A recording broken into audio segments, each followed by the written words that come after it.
lawmthu kan shipsia in ming ro pui kan fake o kanunna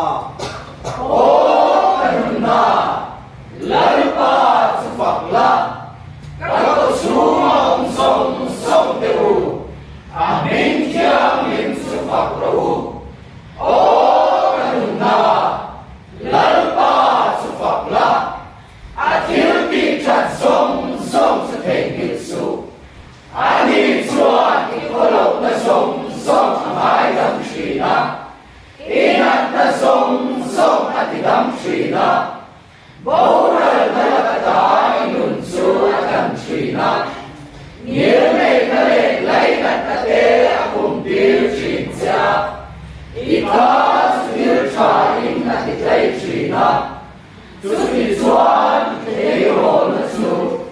mukui ama siam karin aum le chi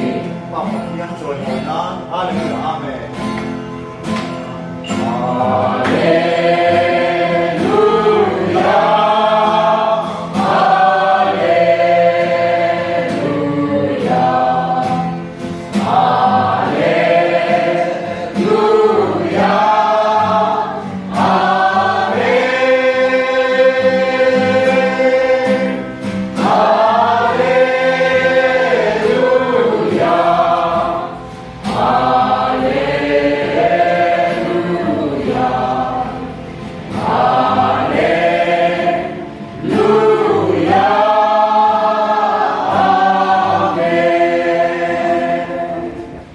O Israel,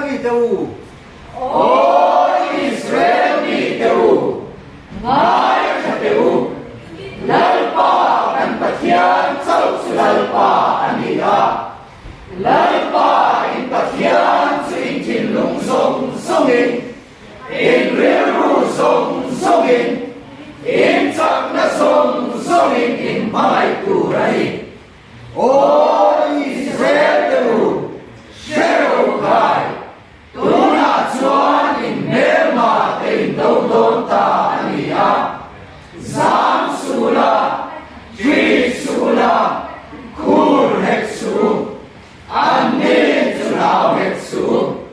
nama ni sandam tu ra in be ma te be sak tu zawa in de hom se lalpa in pathian ani sia o lalpa mi be tu te sunangin be la mi lo tu te sunangin tawang se podele polian se la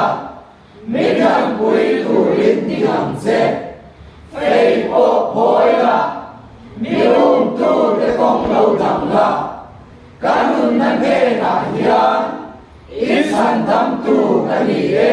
ti hang se o pathian trong lo vin ông suang se o pathian ngồi lên su la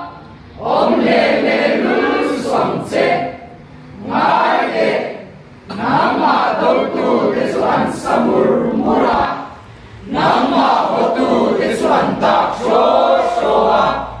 imi te verve kakinan kia